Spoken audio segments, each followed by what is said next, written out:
You're always welcome on the Clara Luper radio show. Thank you. Freedom Center, located at 2609 North Martin Luther King Avenue in Oklahoma City. Freedom Center. And today I would like to ask you to do us a favor. At 4 o'clock tonight, today, the lights will go on at Freedom Center. 4 o'clock today, we want you to be present. We've been working hard for the last weeks in order to assure you that we will have something like no one else in the United States.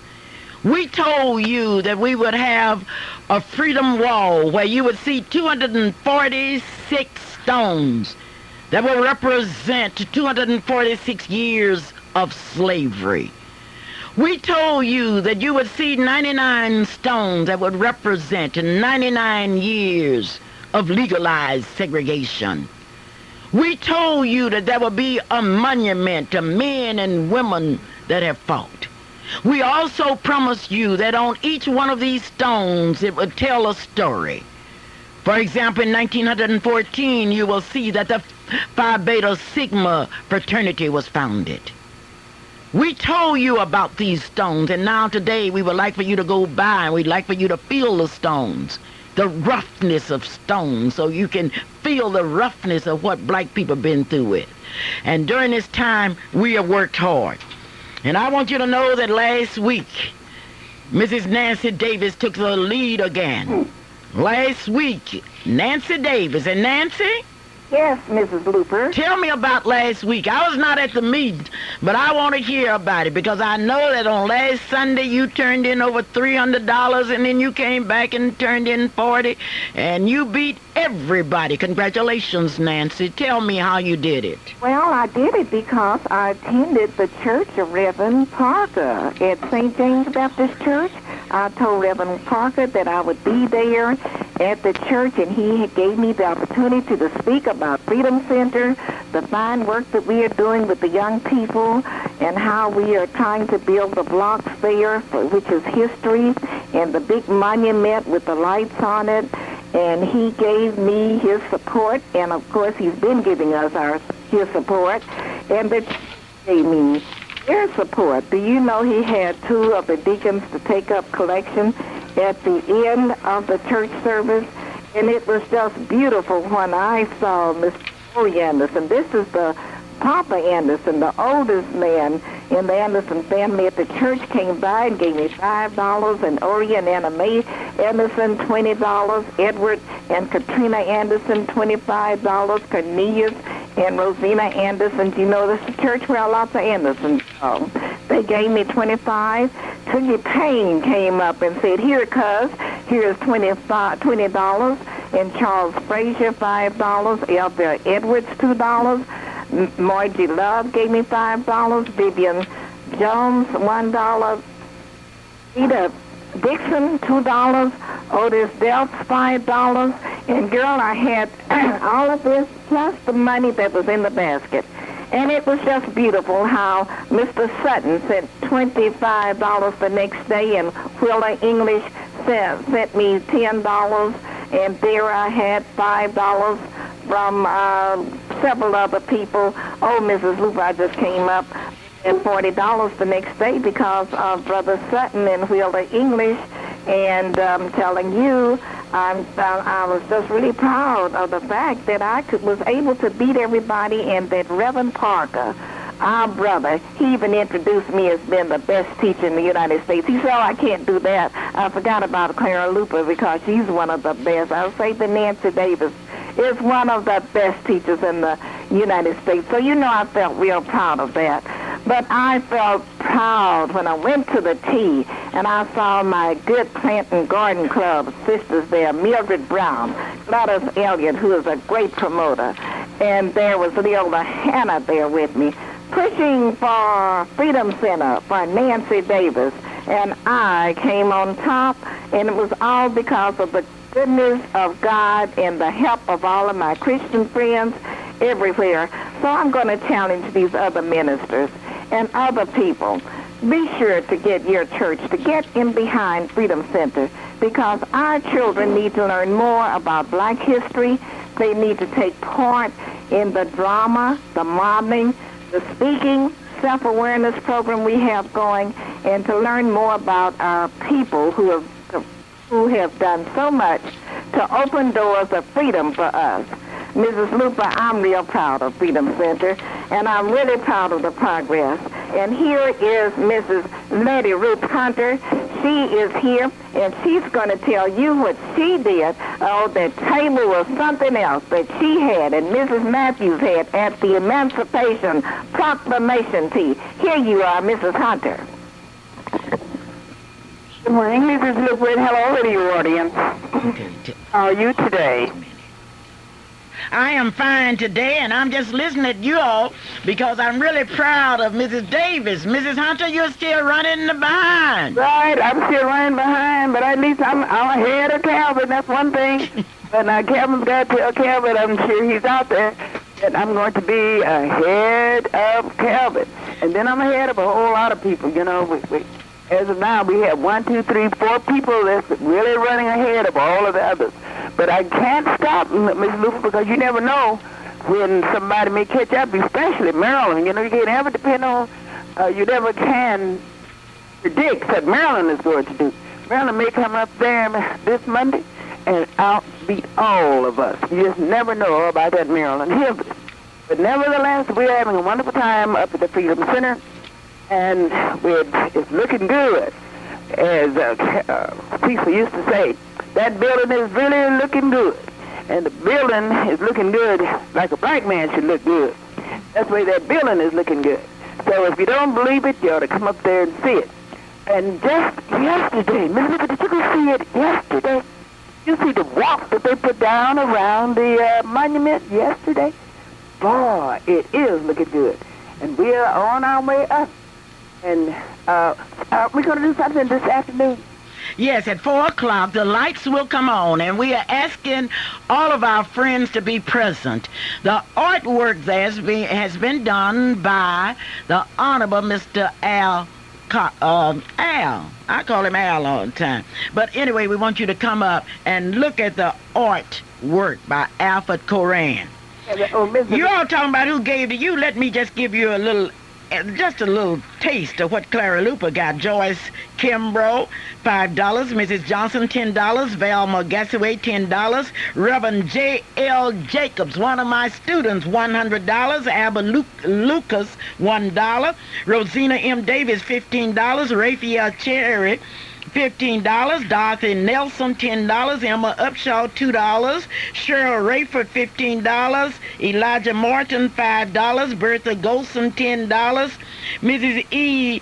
Zachary, $5. Mr. and Mrs. Joe Simmons, $100. Mr. and Mrs. Luper, my goodness, when can we ever get to... Is this your report for tomorrow night? Wait a minute. Mr. and Mrs. Cleo Rogers, $5. Emma Upshaw, $2. Bertha Golson, $10. Mr. Anderson, $10. Now, that's just my report. Oh, no, that's not my report for tomorrow night. My report is so hot tomorrow night that you're going to be blown out. For example, from Clinton, Oklahoma, from CARE, I have $100 from a friend of mine. That's an alderman, Mr. Beard. I have $100 from Judge Matthews. I have $25. And you haven't seen nothing yet until the other people start coming in. Now, overall, on last week, Nancy Davis was number 1. Miss Barbara Smith was number 2. Clara Luper was number 3. And number 4 went to Letty Ruth Hunter. Number 5 is Mrs. Matthews. But let's go back, because overall, Clara Luper is still leading. Nancy Davis is in second place. And Letty, I'm so excited about it, and I have a story here that I want you all to hear because you can't afford to miss it. Well, I'm sure of that, but I'm asking everyone to stop by the Freedom Center. Today at 4. Today at 4, and see the lighting. So we will be lighting the building today at 4. So come by and see what the lighting is all about. Okay. And see what we've been doing, because we are definitely progressing there at the Freedom Center. It's going to be a historical thing, and it's going to be a history. The last eternal history. They're on those 145 bricks. Okay, Letty, I'm switching now to Danville, Illinois. Well, a group of young men are waiting for me. And I want to thank you all from the bottom of my heart. From Danville, Illinois, comes a story. I would like for Lionel Laurie. Lionel? Yes. How are you today? Good. Welcome to the airwaves of Oklahoma. Hey, we appreciate the opportunity to enlighten people on behalf of Sergeant Dennis Alexander. All right, now let's first go with Dennis Alexander. Dennis Alexander is one of your co-workers? Yes, he is. Okay, what do you know about Dennis Alexander and what happened to him? Dennis, he proved himself when he came to our unit as being a... Will you speak just a little louder so down here in Oklahoma we can hear you real well? Okay. When Dennis came to our unit, he proved himself to be a very well military-groomed individual, great leadership, and he done everything possible of his ability to help everybody in that unit, not only the blacks but the whites. Give us inspiration for the upcoming challenge that was put up on us, and that was going to Saudi Arabia, fight for our country. Okay, now Dennis went to Saudi Arabia, is that correct? Yes, Dennis, he did travel to us with Saudi Arabia. But in Saudi Arabia, he was finally sent back to America and kicked out of the United States Army. Is that true? This is true. Now, Dennis has told us that he was discriminated against, that the presiding officers called him all kind of names and sent him out, and it's a long story. But I want to know, you're in the Army, you have dedicated your life to protecting this country. Have you been segregated against? I've been in the military, regular Army, and reserve units for 18 years. There is racial discrimination within our unit. Bush's staff and on down. But I want to hear from Jerry Patton. Is Jerry there? Yes, he is. Okay, Jerry, we're talking about what's happening to blacks in the military. Hey, yes. Talk to Charles Shepard. Charles Shepard. Okay, we're going to talk to the people up in Danville, Illinois. Charles Shepard is there, and I want to know more about Charles Shepard because most of you know that I'm a Shepard, Clara Shepard, and Charles Shepard. I had an uncle named Charles. Charles? Ma'am? This is Clara Shepard, Luper. How are you? How you doing, ma'am? I'm doing fine. We got to look up our background because we are probably kin. It could be. Well, that's right, because we are shepherds. How do you spell your last name? Shepard. Well, that's the way we spell it. And segregated against. Oh, plenty of times. Just that they play it over. They try to overlay it with just such menial words and everything that you can't hardly get around it. They like to upplay things, try to make you feel like, they're in the right. They make their own rules instead of the Army rules. They make the rules as they go along? Yeah. Okay, give me some other examples that you have experienced in the United States Army. Well, as the case ending that we're talking about now, before Alexander became a supply sergeant, there's another guy, a white guy, who's a supply sergeant, and all the other soldiers around there received things free from him without signing for it. But when Alexander took over, put a stop to that because he had everything together. It was paperwork, all paperwork. He had to sign for everything. Found out they couldn't get it free from him, not against him. And this all happened before we went to Saudi. We got to Saudi, it just aggravated more over to that. They didn't like him, and they showed it. Very much discrimination, man, very much. Charles Shepard, Yeah. You're telling me that in 1990 and 91, we still have discrimination in the United States Army? It's evermore, ma'am, evermore. Nothing has been laid to rest. I take a quote from Judge Thomas said, this is a high-tech lynching of all the blacks, all minorities that are being discriminated against, and we have to have someone to stand up for us while we pull it together. Well, I'm so proud of all of you because what we have been getting down here is a big yellow ribbon welcome and how everything was so fine in the United States Army. Well, that's how they play it. That's how the higher echelon plays this. Everything is cool in their eyes. And deep down within the roots of our Army intel, it's not that very smooth. They like to hide things. They don't want to bring everything out. It will hurt them, ma'am. It will really hurt them.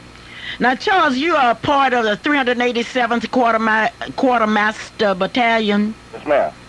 Okay, where are you from originally? Originally, I was born in Rantoul, was 30 miles from here, but I'm originally from Danville, this area. Okay. Well, thank you, Charles. Is James or Jerry or Clyde or Marcus around? It's Marcus, ma'am, right here. Marcus Brooks. Marcus? I'm talking to men of the 387 Quartermaster Battalion who have given their lives in the service of our country.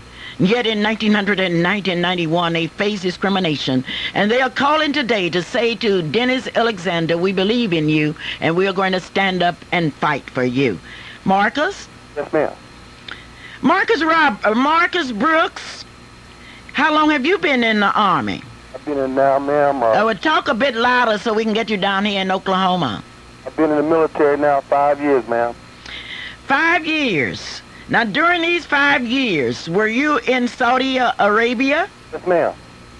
Have you faced any kind of discrimination in the Army? Yes, ma'am, I have. Tell me about it. Well, I had a weapon pulled on me before. There was nothing ever done about that. Did you report it? Yes, I did. Okay. Ma'am, I did. You reported it to your commanding officer. Yes, ma'am, I did. What happened? Chain of command, which we were taught to use, I used the chain of command, and nothing was done about it whatsoever. Nothing was done about it. Did you know Dennis Alexander? Yes, ma'am. What did you think of him as a soldier? As a soldier, he was a very good soldier. Taught me a lot. Taught me a lot about the military. A lot about, being yourself and how to do to get the job done. Best you can be. Did you ever believe that he would be kicked out of the Army because he stood up after a man had called him a bad name? No, ma'am, I don't. No, not at all. But you realize that's basically what happened to him, don't you? Yes, ma'am, that's exactly. Now, you young men have taken a stand. Most of the soldiers are afraid to speak out. Why do you think those of you in the 387th Quartermaster Battalion have come forward and said, I want the people, I want the world to know, and the world is going to know, that black people are still discriminated against in the United States Army? Why did you do it? Well, ma'am, it's been a long time coming. It took a long time for it to all come out. It all boiled down to what happened. I was just tired of it. Ready to something done about it. I want to see something done about it. Well, we are going to try, Marcus, that's a promise. Is Clyde or James or Jerry around? Yes, ma'am. Okay, I want to speak to them. This is a Clara Luper radio show, and this show is being made possible by your optometrist, Dr. A.L. Dow, by your barber, Mr. Robert Gates. Clyde? Yes, ma'am. Is this really Clyde Hamilton? Yes. Clyde, how long have you been in the Army? 17 years. How many? 17 years. 22. 17 years. 17 years. What is the real problem as far as blacks are concerned as you see it?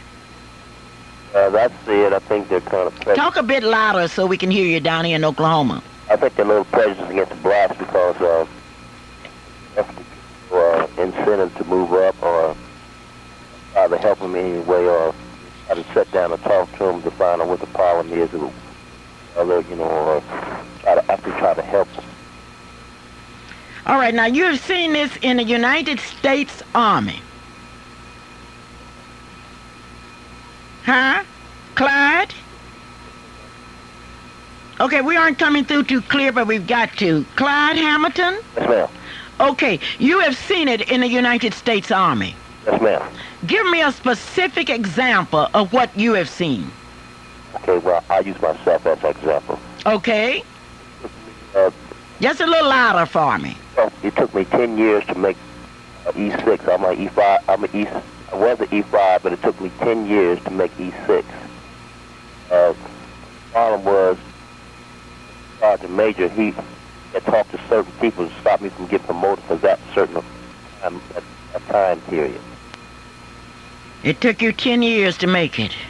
Say an average white young man in the Army, how long would it take him to make the same position? Half. About half that time. Is that true, Clyde? Yes, ma'am. All right, now how well did you know Sergeant Alexander? The time that he was there and for the time that he left. Do you think he was a good soldier? Yes, ma'am. You're very kind. I wonder if James G. is around. James? Okay, I want to talk to all of these fine young men that have gathered in Danville, Illinois, to tell the people what they have experienced in the Army. James? Hello? Okay, I'm still waiting on James and Jerry. Jerry? I hope I haven't lost connection. Danville, Illinois? Are you coming through? Hello? Well, anyway, they'll get back with us. Well, Miss Luper? Yes. James G. is on the other line. Okay. Is James ready to talk to me? Yes. James? I can't get him. James? Yeah. Okay. Miss Luper? Yes. Don't change phones. Okay. They are changing telephones. These are young men that have given the best that they have to their country. Miss Luper? Yes. There's another thing I would like to bring up. Yes, this is G. Okay. There are a number of incidents that won't be brought up today, but with further involvement with you and other people, they will be brought out to the fullest. Okay, you will keep us informed. Yes, we will. Okay, James G. is on the other line. James? Me? James? Yes, ma'am. How long have you been in service? I've been in since 1980. Well, I've been in this unit since 1984. In this unit, you've been in another unit. You've been in another unit, James? Yes, I was regular Army. Okay, now James, have you suffered any racial discrimination? Well, when I first come into the unit, I had prior service. I had been prior service, but I had been released for over a year. When I come into this unit, I talked to my recruiter, said that they could waiver my time. And what they did, they made me go back to a PFC. I was a Spec 4 when I got a regular Army. They made me go back to PFC, and I went to 2 summer camps with them before they made me a Spec 4. Then when they gave it to me the first time, they took it back. They said it was some technicality. And I still ain't been able to figure that one out. Well, I certainly can't figure it out because of what I have seen in the United States Army. Now, were you in Saudi Arabia? Yes, I went there with them. You were in that sand? Yes. Did you see any racial discrimination in Saudi Arabia? Well, from the way they was doing Arab, when they initially started out, I think they should have called him to the side. And first time I heard it, I was in the middle of the room, middle of the warehouse. I recall a first sergeant tell at ease soldier. But he was the loudest one. If anybody should have been in the ease, maybe it should have been him. And see, back at Fort Benning before we left, Al and I were roommates over there too. And I recall the captain coming to the room and Al trying to tell us some of the things that he was trying to do to get the clothing and stuff like that. They didn't seem to be listening. They didn't listen. They didn't listen. Now, The real problem, as you see it, is the fact that we still have discrimination in the United States Army. Yes, especially in this unit. 387th Quartermaster Battalion. Yes, ma'am. Now, all of you made it back from Saudi Arabia, right? Right. Okay, is Jerry around? Yes, he's standing right here. Well, I want to speak to Jerry. James, where are you from? I'm from Bessemer, Alabama. Oh, great. Great. And I'm looking forward, I want all of you to come to Oklahoma City when we dedicate our monument to blacks that have fought, because you are certainly fighting for justice and equality. Okay, Jerry. Well, yeah, but we fighting for Jerry. She'd like to speak to you next. It is a pleasure. Okay, let's nice talking to you. Just a moment. Here's Jerry. And thank you. Jerry, this is Clara, Luper in Oklahoma City, talking to young men in Danville, Illinois, about an age-old problem, discrimination.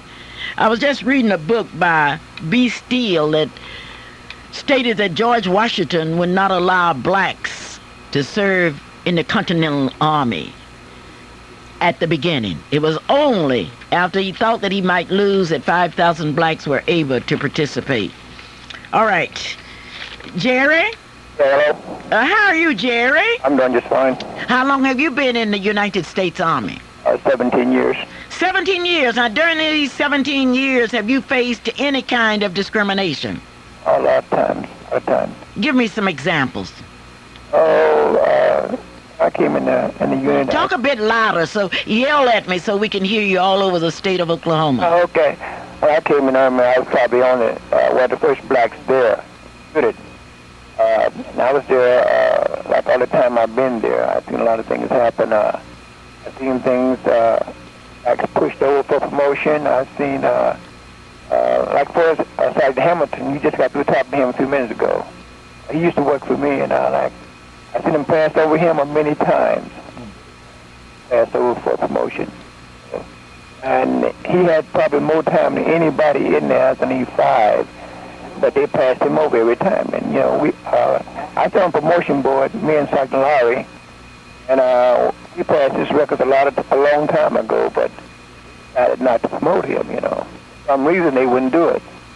For instance, myself, I had Sergeant Major, you know, down the line, you know, tried to discriminate against me, but I was one of the ones that would stand up for me. You know, I stood up to him, you know. But, I've seen so many other blacks in the unit have such a hard time with him, you know. Sergeant Alexander, I was with him in Arabia for a time when they wanted to talk to him, and he wouldn't talk to him unless I was present with them, you know. They did have a witness there, him, but he wanted a witness with him. And they brought up like 5 council statements signed that hadn't been canceled down time. Had to make him sign the council. So they was out to get him on every hand. I am really proud of you young Americans who are black, who are willing to stand up for a brother. Could I speak back to Lionel? Yes, you can. Hello? Yes, we have some calls coming here at the radio station, and they want to know, have you all gone through the Army challenge to complain and solve the problem? We've had IG inspectors from the military to our unit the last 3 months, talking to everybody.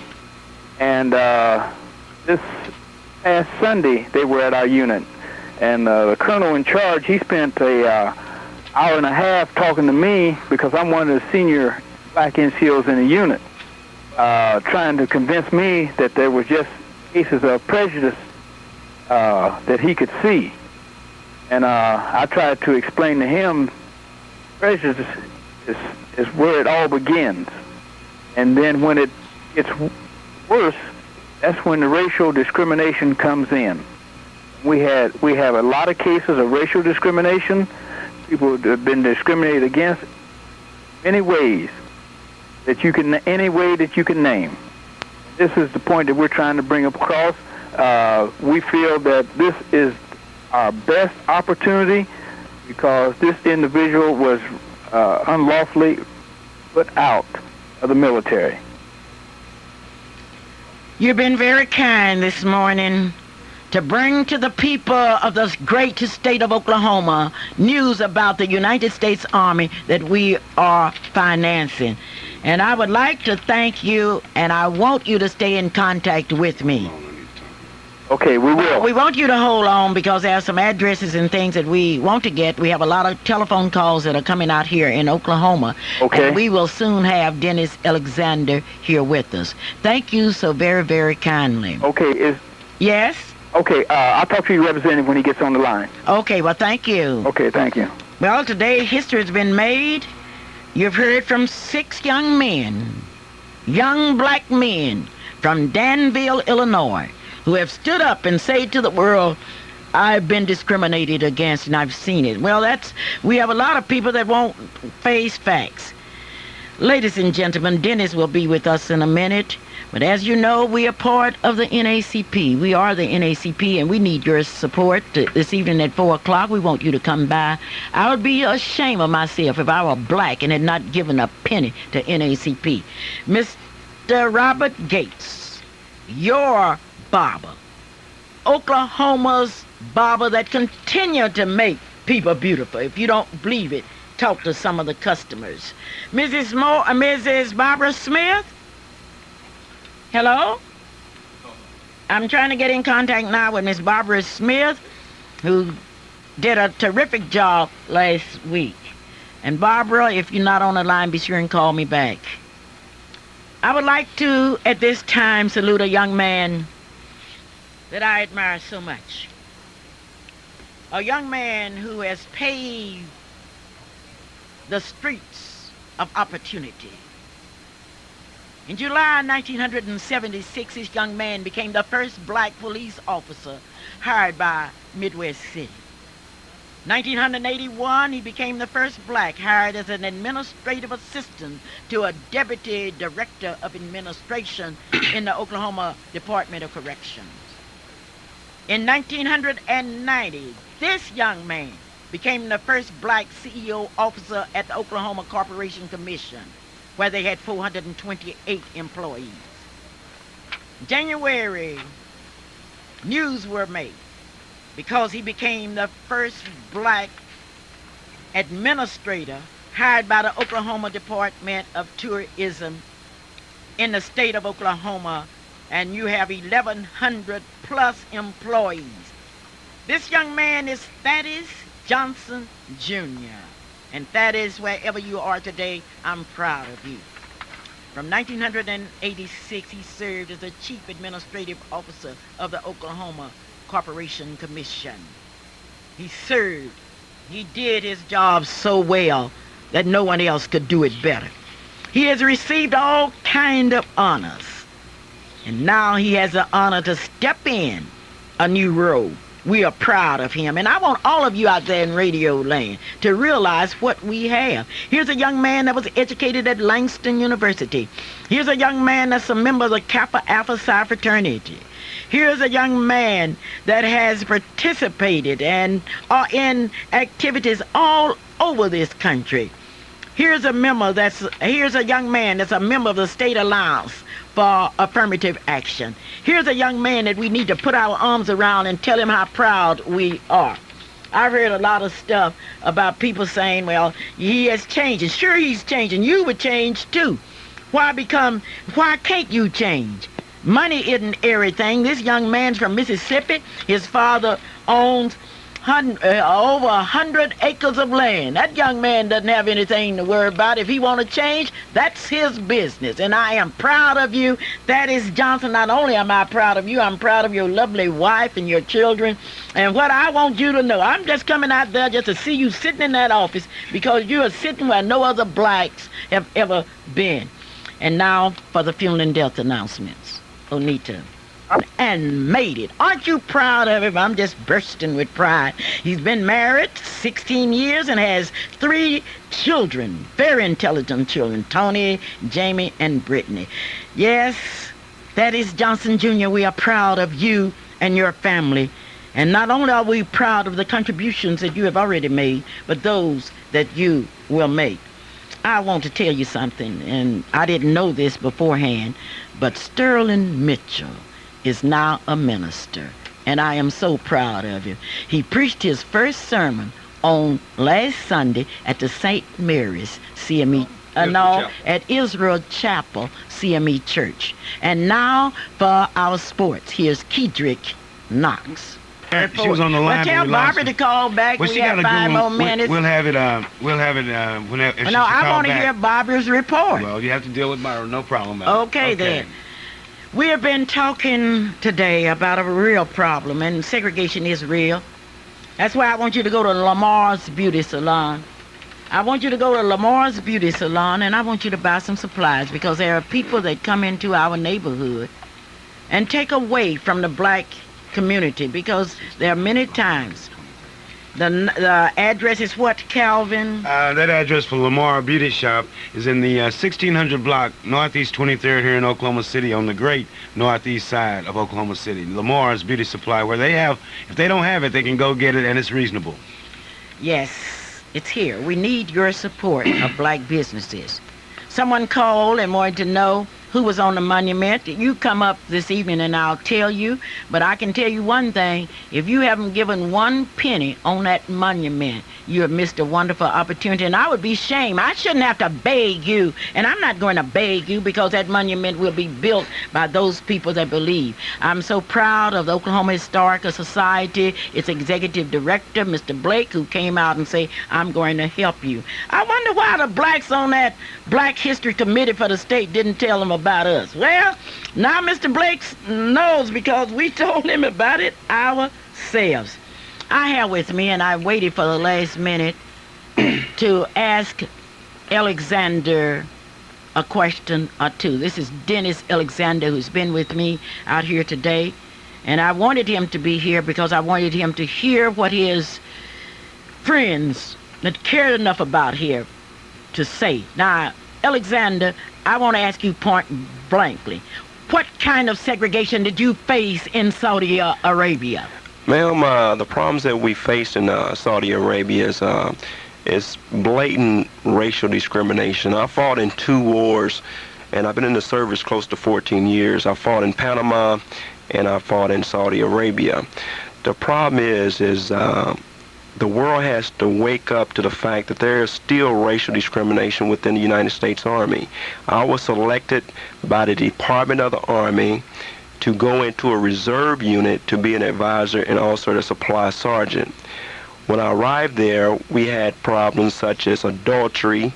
We had problems such as 2 soldiers committed suicide months before I got there. Matter of fact, one of the soldiers killed himself right there at the unit, which was a black soldier. When I questioned this, the United States Army tried to cover that up. Once I was deployed to Saudi Arabia, we had major problems with the chain of command concerning racial discrimination. And I want Oklahoma City to know that General Schwarzkopf, who came back as a hero, he knew about the problems and the racial discrimination that was going on within this particular unit, because I contacted his staff. Also, the sergeant major of the Army knew about the problems within this particular unit, because I stopped him in Saudi Arabia and I explained to him specifically what was happening within this particular unit. I want Oklahoma City to know that blacks are the first ones to be sent into these conflicts: Grenada, Korea, Panama, Saudi, and we're the first ones who are sent into the unemployment lines. I want Oklahoma City to know that the war in Saudi Arabia, it is not over. Another year from now, I wouldn't get on a plane if I was the Oklahoma Cityans. What I want the people of Oklahoma City to do is call Congressman Edwards' office, who I've been dealing with for the past year concerning this problem, and ask him why is it taking so long for them to go into this unit and take care of the problems. I'm going to invite Mr. Alexander back next week, because we want to go in details, and we want you to help us. He will be with us this evening at 4 o'clock at Freedom Center, and you can get some more details. I know our time is out here, but I would like to know it's time now to sign up for Miss Black Oklahoma City. You may sign up today at Freedom Center, and we will leave applications at a large number of places, and we want you to know it. In the meantime, we aren't going to leave Sergeant Alexander and others out. We call upon all of you, and I'm sick of these grinning black people. Call them members of the Black Caucus, call them educators, call them whatever you want to, but we are going to have to stop grinning, and we're going to put it on the table and say to the United States Army that segregation must go. What did they say about President Bush? Well, Bush is not in a rush to help black people, as I see it. This is Clara Luper saying next week Dennis will be back with us, and we're going to give you a story that will blow your head off. Bye-bye, and I'll see you this evening. Bring your donations to Freedom Center. Bye-bye. Because I have been able to speak for Dr. Martin Luther King, Jr. I've been able to speak about his life, the times in which he lived, and the historical significance of this day. Martin Luther King's birthday gives us an opportunity to look in the mirror and see what we are doing to make his dream become a reality.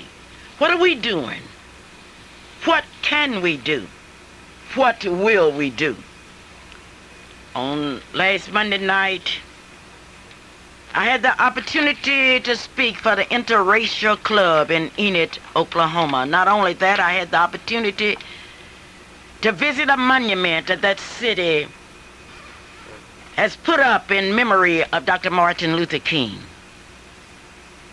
I remember that trip to Enid, the prayer by Mrs. Dorothy Jones, that warm welcome by Mrs. Geneva Phillips. I remember the music, Lillian Best and Jan Bart. I remember Reverend Alfred Baldwin and his convincing words. Yes, I remember that program.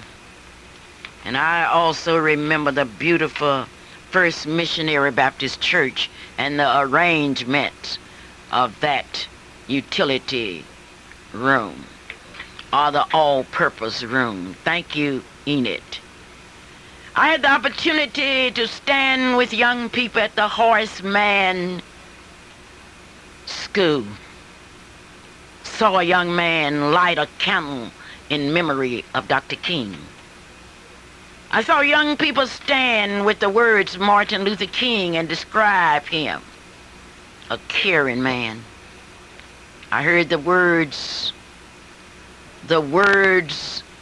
of a school teacher, Mrs. Kemp, describing the meaning of that day. Someday, principal, teachers, and students honoring Martin Luther King. Then I had the opportunity to go to Bethany College in Lindsborg, Kansas, to see hundreds of young people, King's slogans, his words. And I had the opportunity to address those young people. The warmness of that crowd, the cry for understanding of the period in which Martin Luther King was something I shall always cherish, always remember. Bethany College is a small college. They have about 5 minorities in that college.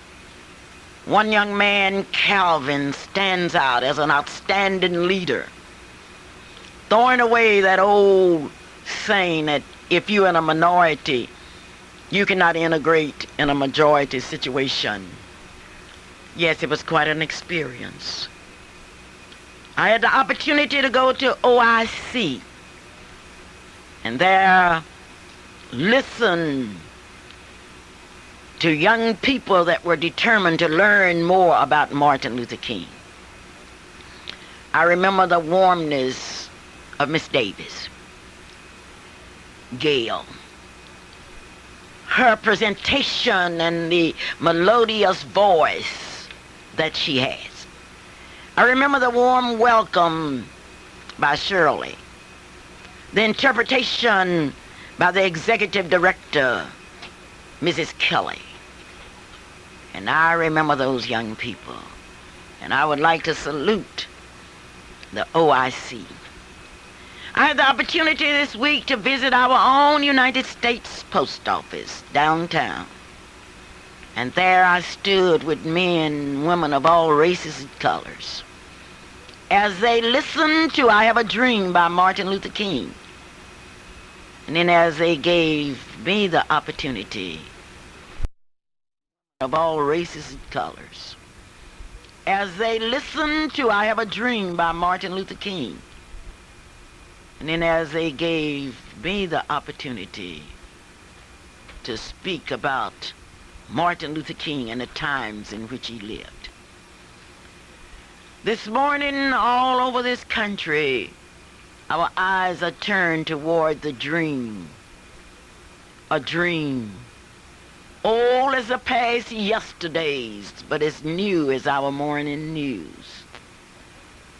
And then tomorrow morning at 11 o'clock, I would like to invite you to the 5th Street Baptist Church, where Dr. Emmett Burns will deliver the morning message according to Pastor Elkins. There, 5th Street Baptist Church, you will be able to see a young man that worked in the Deep South during the Civil Rights Movement in Mississippi. A young man who has dedicated his life to the dream. Yes, tomorrow at 11 o'clock you are invited. Dr. Burns is a member of the Omega Psi Phi fraternity, and according to Mr. White and others, that fraternity will be represented at 5th Street Baptist Church tomorrow. Mr. Roosevelt Milton has asked all NACP Executive Committee members to be present. Christopher Fowler has called on the NACP Youth Council to be present tomorrow. 5th Street Baptist Church at 11 o'clock. At St. John's Baptist Church, there will be their annual Martin Luther King's Day tomorrow. And I think that starts at 3 o'clock. If I need correction, I know someone out there will call me and correct me. Yes, it will be a big day. We will go to the temple once again to hear more about Martin Luther King. And then on Monday at 9 o'clock, that big parade will start. If you have not signed up for the parade, you can do that today. You can even call us here at KTLV Radio. But we want to make that the largest parade in the history of parades, because we know that we will be joining our sisters and brothers all over this country. In Philadelphia tomorrow at exactly 10 o'clock, they will ring the old Liberty Bell, and the ceremony will begin.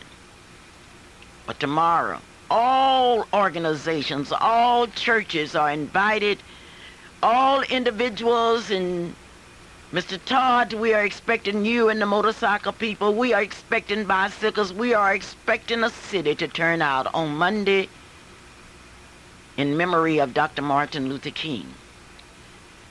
We will start lining up at 9 o'clock at the Ralph Ellison's Library at 23rd, Northeast 23rd and Martin Luther King Avenue. And we'll proceed to the Capitol. Don't miss the big parade. But don't miss the opportunity to look in the mirror and ask yourself if you are carrying out the dream of Martin Luther King. Now remember, Martin Luther King believed in nonviolence. Martin Luther King believed deeply in the philosophy of Jesus Christ. And if you believe, and even if you don't believe, just do it anyway. Martin Luther King. I would like to take this opportunity once again to call upon Oklahoma City to put Martin Luther King's dreams in action in every way. Not one, in every way. I want you to do it. And I want to thank those of you that put me ahead last week in the Black History Monument contest. You gave me an opportunity to beat Nancy Davis. And I thank you for that, because Nancy had thought that she was going to walk away. Now, I don't know what's going to happen. I know that tomorrow Nancy Davis will be at a church and they are going to help her. Well, I'll be at my church and they always help me. But you have asked me, Clara, why are you putting so much emphasis on the Black History Monument? I'm doing that because of you. And today I want you to do me a big favor, because I'm going to ask you for some things. We now need additional workers, because we've got to finish the monument and the plates that will go on the stones. I'm going to ask you to call me out here. And I want you to tell me that you want to work and be a part of the last phase and the last mammoth drive on this monument. I want you to go by Freedom Center, and I want you to look, and I want you to realize that the land has been paid for. The building has been paid for. I want you to look at the 246 stones that represent the 246 years that black people were held in slavery in a country that's committed to freedom, justice, and equality. I want you to look at the smaller stones, and I want you to realize that we lived 99 years in legalized segregation. I want you to check the years. 1619, when those first 20 made it to America. Some writers call them indentured servants, some slaves. Believe what you want to, but I want you to look at that date, because I want everybody in Oklahoma City to know history. And then I want you to look at the year 1863, when Abraham Lincoln, out of pure necessity, military necessity, signed the Emancipation Proclamation and emancipated 4.5 million people. But then I want you to look further. I want you to look at the year 1865. I want you to look at the amendments that were to put real meaning into the freedom of black people. But then I want you to understand that after the Civil War, states passed laws, call them Jim Crow laws, but it was not until 1964 that the Congress of the United States passed the Civil Rights Bill of 1964. We say there would be no segregation in public places. Oh yes, we had had civil rights bills, we had had court decision, but it was not until 1964 that Congress passed a bill that stated there would be no segregation in public accommodations. I want you to notice that, and I want you to feel the stones. I want you to feel those stones, because they represent those tough years. How did James Weldon Johnson put it? Those wearied years, those silent years. Now, why do I want you to do all of this? Because I want you to remember that you are a part of history. You are a part of history. And you cannot dodge that responsibility. You may put your head down and say, I'm going to ignore this. But then there's a light there, and I want you to see it. It says, what mean ye by these stones? 246 years of slavery, 99 years of legalized discrimination. Yet there is still discrimination. And today I'm going to take you through a case of segregation that will make you bow your heads in shame. I want you to do me a personal favor too today. I want you to look on the north side of Freedom Center. There you will see a picture of a woman, a black woman. A strong black woman that represents black mothers throughout history. Black mothers. But I want you to look at that woman. Her face is strong and she shows strength. But then she has a smile on her face, and she's holding a flame of hope that her children would have a better day. But then I want you to notice that star. In slavery time, that represents the North Star. If I can only follow the star, I can make it to freedom. But today it represents the star of hope. That black woman, scarred with years of hard work, and yet she sees a star of hope in her children. My grandmother was not a college graduate, nor a high school graduate, nor an elementary school graduate, but she taught us about the black woman. She said, of all the women in the world, the black woman is the pearl. She's a diamond of a race, a valuable gem in her place. All through slavery, she stood a test. That's why we know that she's the best. On she goes with blistered hands. She has to work day and night. Smile, black woman, smile. Lift up your head to heaven, as Jesus say. Someday you will rest forevermore. Now, what I want you to do for me this week, I want you to write a poem to a black mother, to a black woman. And I want you to get those poems to 2609 North Martin Luther King Avenue. I want you to write an ode to that black woman that's on the north side of Freedom Center. That black woman represents your mother, your grandmother, your great-grandmothers. That black woman represents women that have worked hard. Women that have put biscuits in their pocketbooks to bring home so their children could eat. I want you to write a poem. You've never written a poem? That doesn't make me any difference. I want you to write an ode to a black woman. You are white? Yes, you are white, but it was that black woman that washed your clothes and helped you. I want you to write an ode to a black woman. I want that to become part of the history of Freedom Center. On the south side of that building, you will see the Minutemen. Those were the NAACP Minutemen that wanted to open public accommodations in Oklahoma City. Call him Ronnie Spivey, call him Samuel Craig, call him Glenn. Those were there. I want you to do it. Now, those of you that have not given to this monument, I want you to take this opportunity to do it. Talk won't do it. Dreaming won't do it. And we have just about finished the whole job.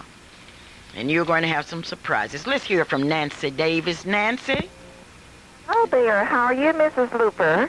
Nancy, I'm feeling happy that God let me live to know a man named Martin Luther King and to carry out his dream.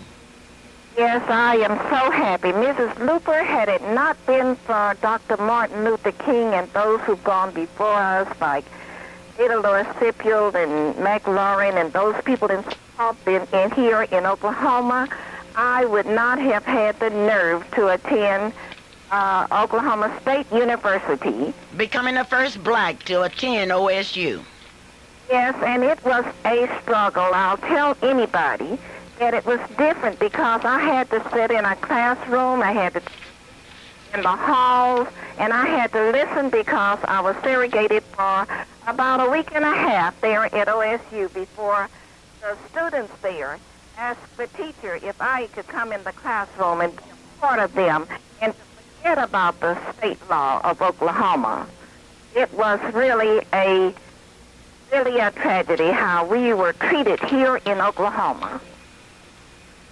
But I want to say, Mrs. Luper, we all have a dream. We have a dream to finish the dream that Dr. Martin Luther King carried out. And we are still working on the Freedom Center monument where we will have the pictures of those who worked hard for freedom. And I want you to know that I am congratulating you for being the first runner-up in the contest last week. The first runner-up? Not last week. Oh, I'm sorry. You were the winner. Thank you so very kindly. And I want to congratulate Eddie Ruth Hunter for being the first runner-up, and Gloria Matthews. And, of course, I did not make the meeting because of the ice and the snow last week, but I will be there Monday night and I have people who are really helping me. There is Betty Wedgeworth, gave me $20, Mentoria Miles, $20, Mr. and Mrs. Ralph Davis, $25, and of course, my church, True Vine Baptist Church, and I'm going over to First Baptist Church tomorrow, and I am going to see lots of my friends, and you had better watch out, Mrs. Luper. I'm afraid that I may beat you Monday night. So the people are behind me. Just look out for the Dungy Star Spencer group. We are coming through. Well, I want to congratulate you, Nancy, but Mrs. Gloria Matthews is on her way, and she says she's going to beat all of us because she has a big surprise on Monday night.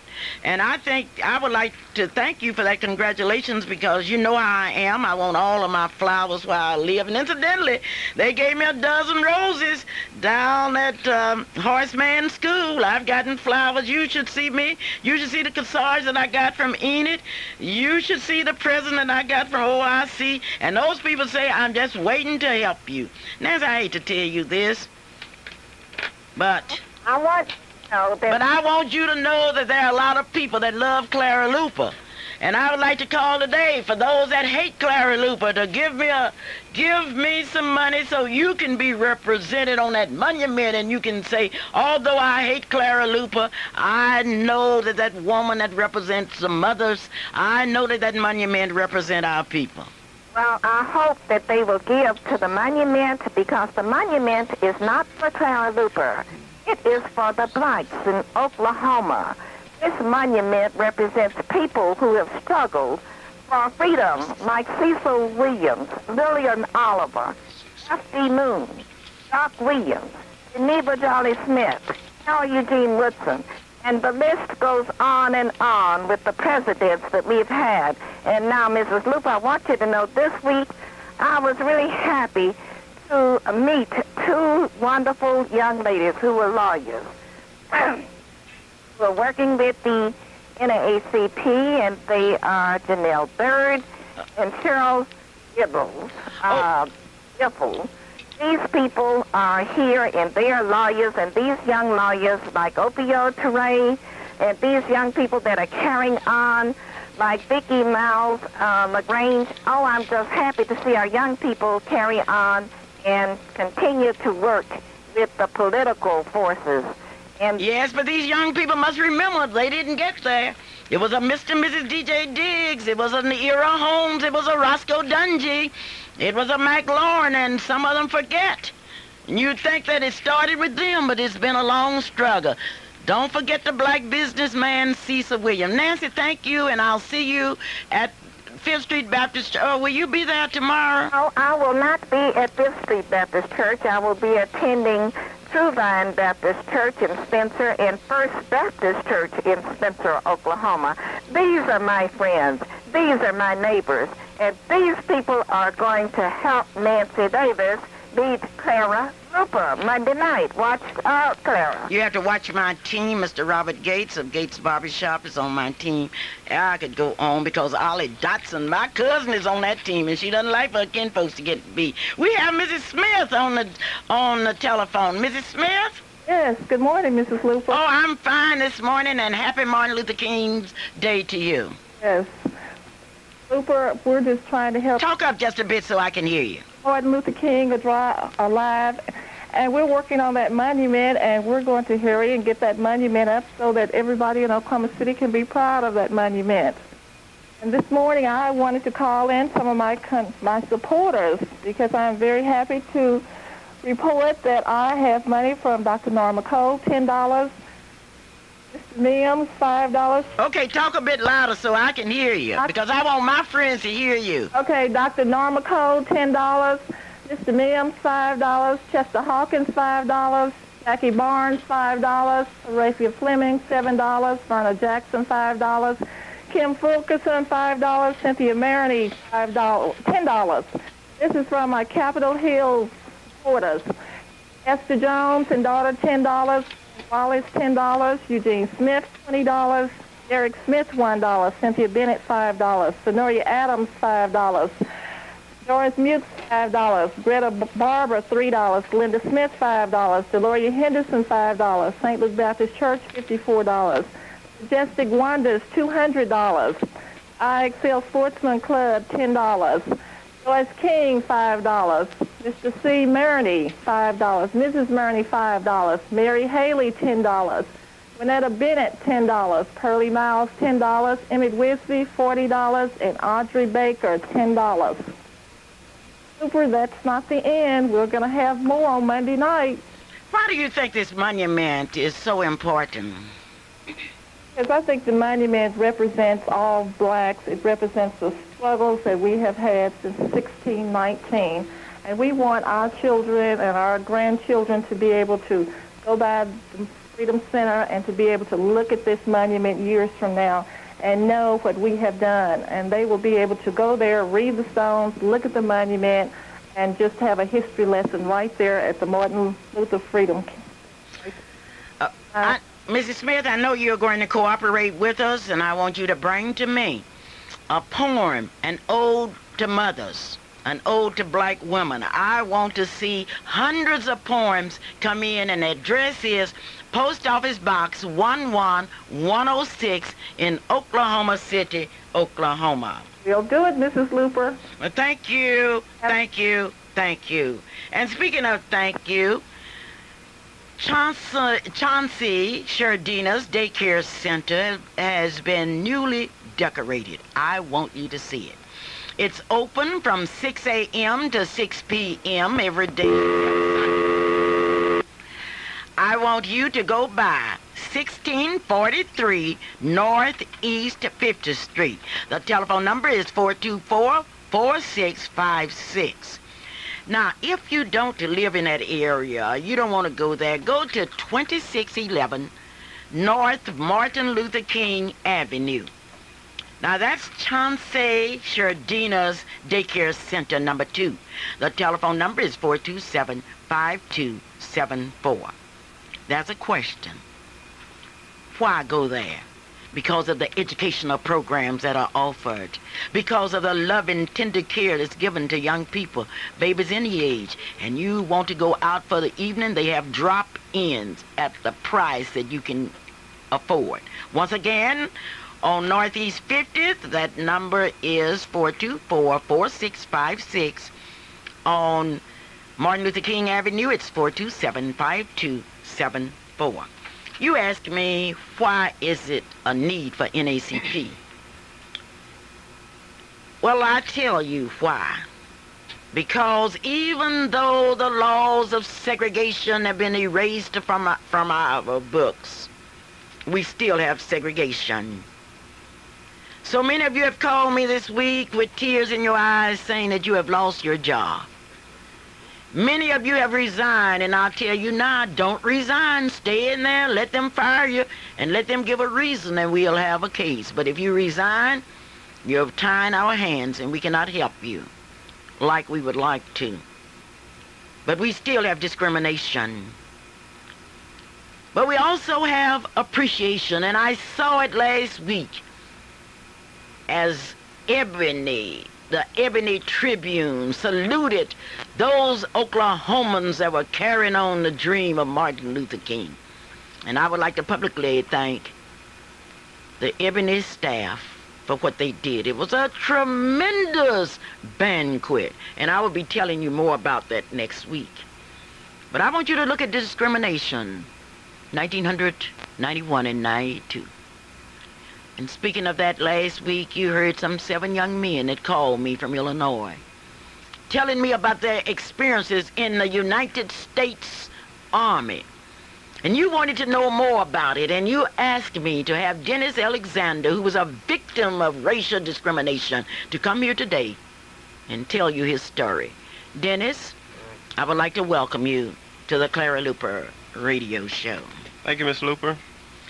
Dennis, you graduated from John Marshall High School, is that correct? Yes, ma'am. After graduation, what did you do? I went to the United States Army. You went to the United States Army. Where were you trained in the United States Army? Yes, ma'am. Okay, you were trained there, and where were you stationed? I was stationed in Fort Hood, Texas, Fort Carson, Colorado, Panama, Hawaii, and I was stationed in Illinois. During that time, did you make a reputation for yourself? Yes, ma'am. Did you get any promotions? Yes, ma'am. All right, now, is it true that you went to the Desert Storm? Yes, ma'am. Okay, what happened to you in Desert Storm? I want you to tell me in your own words. What had happened, Ms. Luper, is I was selected to go into a reserve unit. I was active Army, and we had problems right before I got to the unit. We had 2 soldiers that committed suicide. Were they black soldiers? We had 1 black and 1 white. The black soldier committed suicide right there at the unit at the reserve center. 2 or 3 months before we deployed to Saudi Arabia, we were having problems with the chain of command as far as racial discrimination. I was taking the problems to the chain of command. I took the problems to a higher chain of command, and the problem still was not resolved. Once we landed in Saudi Arabia, I was told by General Brooks out of Fort Ben Harrison to proceed to take the problems up the chain of command. On December 25th, 1991, I explained to the Sergeant Major of the Army the problems that was taking place within the unit. I was told by him that the problems will be resolved. The problems never was resolved. Also, I stopped 1991. Once I was discharged, I submitted my inquiry through Congressman Edwards. That has been a year now. I was called by the White House Chief of Staff, his staff, last week concerning the problems. I was called by the Pentagon, Department of the Army, explaining to me that they looked at my record. They found out I had a splendid record. They also found out that the problems within this unit were massive. But I was told by the soldiers last week, and I was told yesterday by Sergeant First Class Laurie, that they're trying to sweep this thing up under the rug, and we can't allow that to happen, Miss Luper. All right, now, I will be back with Dennis in just a minute. In the meantime, we will pause for our funeral and death announcements. Onita. And I think I'm correct on that, at the Emmanuel Baptist Church. If I'm incorrect, please call me. The telephone number out here is 672-1220. We are talking to a young man who has just told us that he was discharged from the United States Army. He told us that he had experienced discrimination, but I want you to break it down. What kind of discrimination did you face? The type of discrimination I faced, Mrs. Luper, is it was blatant racial discrimination. I was charged with communicating a threat. The young man changed his statement. I have that statement, and I have a copy of that statement, and also you have a copy of that statement. Yes, I do have. I was also charged for disobeying an order. I was told by the soldiers within my unit that I was going to be taken to the front lines and be shot. I was told also from soldiers out of my unit that they were trying to cover that up, or they would try and cover that up. I was told on January the 29th to come out of, I was more or less incarcerated in a small room, and I was told by a major by the name of Major Roberts to come out of the room. I would not come out of the room because the simple fact is I was not going to the front lines without a weapon. From December the 25th up until February the 3rd, the time that I was shipped back to the United States, I had no weapon. You had no weapon, and you were fighting in Saudi Arabia? That's right, ma'am. How could you go to fight without a weapon? Well, that's the same thing that Congressman Edwards is trying to find out at this point. All right, and now I want to make sure I'm understanding. Wasn't it true that your commanding officer called you a nigger? That's true, ma'am. How did he say that? What had happened is he explained to me that I was making waves within the unit as far as trying to protect my soldiers, white and black, and he told me that he would try to get rid of me, and he called me a nigger by saying, Mr. Sergeant Alexander, you're a nigger, and I guarantee you that it won't go any further than this. Okay. Now, you were playing some soul music in a group of blacks in Saudi Arabia to pass our time. Was that right? Yes, ma'am. What did your officer tell you? What had happened was we had, well, matter of fact, the warehouse that got bombed in Saudi Arabia, that was the warehouse that I was residing in. We had a group of black soldiers that was in more or less in the corner, and our first sergeant by the name of First Sergeant Mingus came in the corner. He told us, you niggas need to turn the music down because the other guys cannot hear. And at that time, I approached him. I explained to him that the language that he was using was not called for. And at that time, that's when we got into a more or less a heated discussion at that time. So you were discharged? Yes, ma'am. I know Mrs. Letteridge Hunter and I have been working on that case. We have talked to the president's assistants in the White House. We have talked to the Pentagon. We've talked to our representatives. Now, what can the people out in radio land do? Well, right now, Miss Luper, I got quite a few phone calls, and a lot of the phone calls went to the direction of Congressman Edwards' office in Washington, D.C. I definitely appreciate all you guys who supported me and are supporting me right now. What we need to do is more or less contact Congressman Edwards' office in Washington, D.C., contact his office here, the local office here in Oklahoma City, and also in Ponca City. And that will bring the heat in his direction where he has to make a decision and has to put the heat on the United States Army to correct this problem. I spent 14 years in the United States Army. I fought in Panama. I fought in Saudi Arabia. I feel like it's not fair, and I guarantee in another year or two, we'll be right back in Saudi Arabia. All right, now, you done all that, and you asked them, why not Bourne? What can Senator Bourne or Senator Nichols do?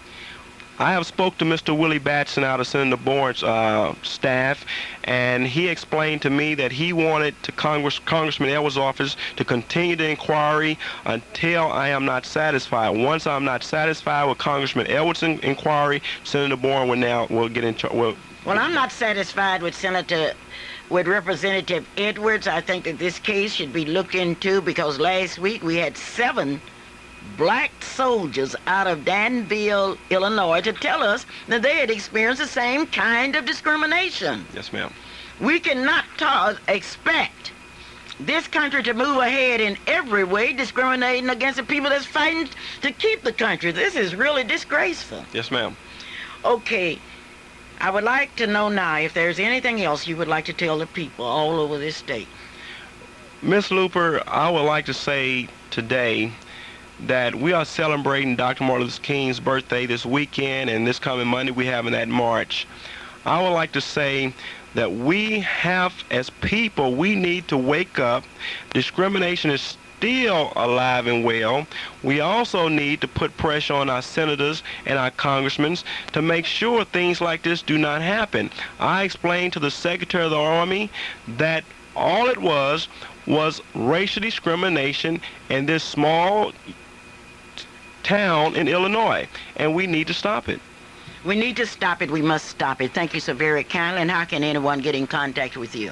My number is 478-1693, and I appreciate if you give me a call today or anytime this week, and also contact Congressman Edwards' office and ask him or ask his staff what are they doing about the situation.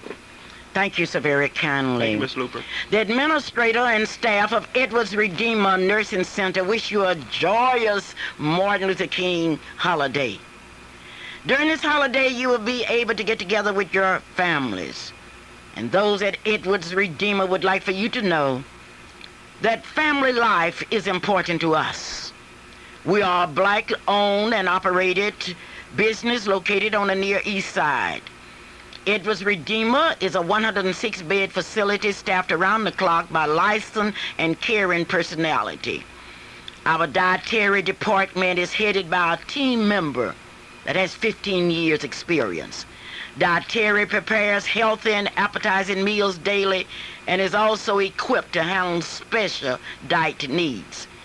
Edwards Redeemer Nursing Center is not just a rocking chair with a name on it. It's a place where residents participate in planned activities that are coordinated by the Social Service Activity Director. You are invited to go to Edwards Redeemer Nursing Center and take a tour. Look at the facilities. Look at the cleanliness. Look at the smiles on the patients' faces, and you will know that that is a place for your relatives. You may call 424-CARE. located at 1530 Northeast Grand Boulevard in Oklahoma City, Oklahoma. Now, Oklahoma State Beauty Cultures League will be hosting the mid-year business meeting February the 8th through the 11th, 1992 at the Sheraton Hotel. That's downtown, the Sheraton Century Hotel. And those of you that would like to register, all you will have to do is to get in contact with the president, Mrs. Garbus Lovin. Her telephone number is 424-7403 or 424-1766. On tomorrow in Clinton, Oklahoma, there will be a big celebration, and certainly you are invited to participate. Today they are having a banquet. It's a recognition banquet at the Patrick Center Fairground Building. Dr. Marcus Ranger from Dallas, Texas, the regional director of Region 6, will be the guest speaker. But on Sunday at 3 o'clock, there will be a public meeting at the Bethany Baptist Church, 200 East Locust Street. Mr. Larry Hayes is the chairman, and the guest speaker is attorney E. Melvin Porter. On Monday at 3:30 p.m., they will have that parade in downtown Clinton, and they will be giving awards for posters and essay contests. Now, that's all in Clinton, Oklahoma. Mr. Arthur Wayne Salisbury will be the guest speaker. Calvin. Yes, indeed, Mom. You know, it's so exciting to be a... 46, Calvin. Well, then the 219 down, then we'll take care of that. But then all of that will be there at the Freedom Center, and then part of the Black History Parade in honor of Dr. Martin Luther King. But Mrs. Hunter's online too here, and I know she has something to say. Mrs. Hunter, how did you think Monday night went? Oh, you know, it went wonderfully, and your report that you made Monday night was a low report, but you said that you're going to do better. I got to do better. I got Mr. E's Salon helping me in 3 different locations. I know you're going to have a wonderful report, Calvin. I know you are. And I thought I had a wonderful report until some other lady made hers. And then I'm listening to the radio program today. Yeah, that Miss Smith. Really, Ms. Luper, you got to have to get up and go from the report that Ms. Smith gave today. Yeah. But I do want to thank my sorors that helped me on last week, and I'm just to see some of them to help me for this week. And one lady that wasn't a soror of mine, she was just a friend, and I want to thank her too for sending me a Daisy service.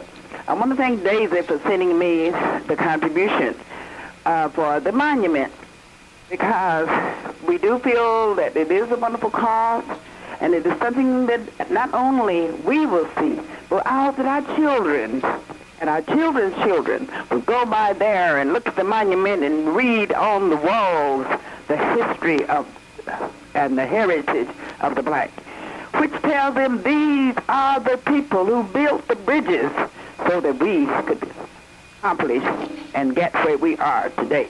This is what I think about the monument, but I want to tell Mrs. Luper she has a challenge ahead for Monday. Well, let's talk about what happened last Monday night. Although I was in Enid, my report was made by my granddaughter, Elisha Hildred, who won last week. You made a beautiful report last week. You were number 1 in that report last week. Miss Davis wasn't there, but you did make a wonderful report. And I just knew I was going to have a wonderful big report, and you sent that report in, Mrs. Luper. I just could not believe it. I said, nah, we can't ever be Clara. Miss Hunter, she got me calling from across this state trying to get some help, because I need some help in here to compete with this Clara Luper team. I don't know where she's getting all these dynamic workers from. Calvin, you are right. I need some help. So you're hollering out there, help. Oh, yeah. I want to see the monument being built, but I do not want to be the last person on the list. On the bottom of the totem pole. Always. You know, there must be a better way. But I bet my brothers at Mr. E's Salon will help me. Well, I know they're going to help you, and I know Monday night you're going to have a good report. You're not going to have a low report as you had last Monday night. Let's hope not. Let's not repeat that again. We hope that we will not even have to witness segregation as we have witnessed it, and as we talked about it earlier this morning on the program. But one thing about it, I can't say that Oklahoma definitely wanted to keep our colleges for advanced studies segregated. Because, Kevin, did you know I went to Colorado, and did you know that Oklahoma paid for it so that I would not have to go to school here in Oklahoma. I went all the way to Colorado, and they paid my tuition, paid my transportation, and paid for my room. They do anything to get rid of you in Oklahoma. But, lady, Right, that is right. I want you to be sure and write that poem, Oh, an yeah. ode to a black woman. You're going to be surprised when you hear my poem tomorrow night. And we will be reading these poems next week, and I want them to come in from all over the state. All ages, an ode to a black woman. Something about a black woman and a black mother. Okay. That will be compiled and be part of our history. Lady, thank you so very kindly, and I'll see you this evening, and I'll see you tomorrow at 5th Street. Amen. And bye now. Bye now. And now, Mrs. V, my favorite, Mrs. V. Miss V, tell me about that celebration. Good morning, Mrs. Gates of the Gates Barber Shop. Mr. Robert Gates states that Martin Luther King was a man of the century. He admired him. He still listens to his words. And like Martin Luther King, he too has a dream. He had a dream as a young man to become a great barber. Not only will he cut hair, not only will he shave men, but what he will do, he will listen. He's concerned. He believes strongly in church work and community work. And it is not surprising that every morning Mr. Gates prays for that monument and its completion. And those of you that believe like Mr. Gates, you can leave your donation with him because he is on the winning team, the Clara Luper team. And I want you to call me here at the radio station, 672-1220, and tell me whose team you're going to be on. You have heard about all of the workers because we want to get you involved. Now, if you need a haircut, and I'm talking about that haircut that will make people turn around and look at you the second, the third, and the fourth time, go to Gates Barbershop, 2609 North Martin Luther King A, and get your hair cut. It's not surprising that we have people coming from all over the state to Gates Barbershop. And Calvin asked me, why am I a winner? I'm a winner because my team members are winners. Well, Mom, you're absolutely right. You idiot says you will lose.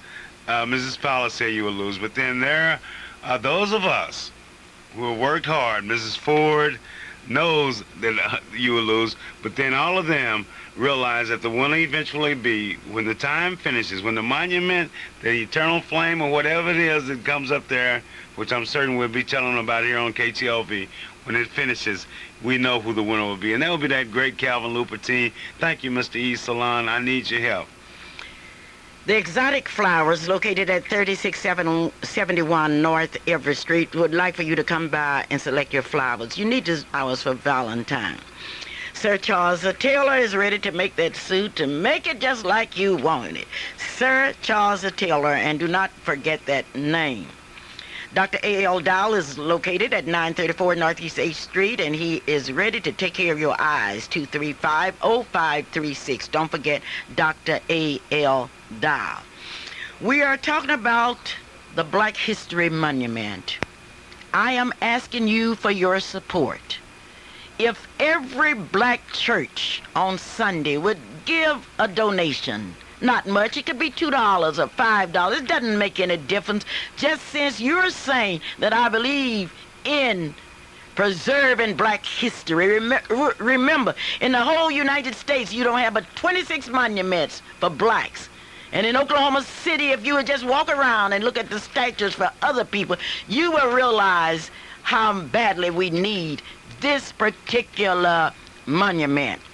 And as I leave here today, and if you see me, you stop me and say, Clara, give me one of those envelopes. I want to be a part of that monument. But most of all, I want you to go there. Remember, the light that's there was made by Thompson Sign Company. I want you to remember the words and things that were suggested by Mr. Bird of the 5th Street Baptist Church. I want you to look at everything, but most of all, I want to know where you stand. And don't be talking about how much you love Martin Luther King and you don't love Martin Luther King enough, because his picture will be on that monument to say, thank you, Martin. This is Clara Luper saying I do have some books now. I have a new shipment in, Behold the Walls. Those of you that would like to read my book, you may get it. It only costs $14. As I look at the clock on the wall, I know I've got to say goodbye. And I really hate to say goodbye to you because you know how much I love you. You know how much I'm concerned about you. And you know how we are concerned. And I ask you to join us in praying that Robin Parks, a miracle will happen and we'll be able to save his life. This is Clara Luper saying, I feel so sorry for my son, Calvin Luper, who thinks he's in the race. He's not in the race.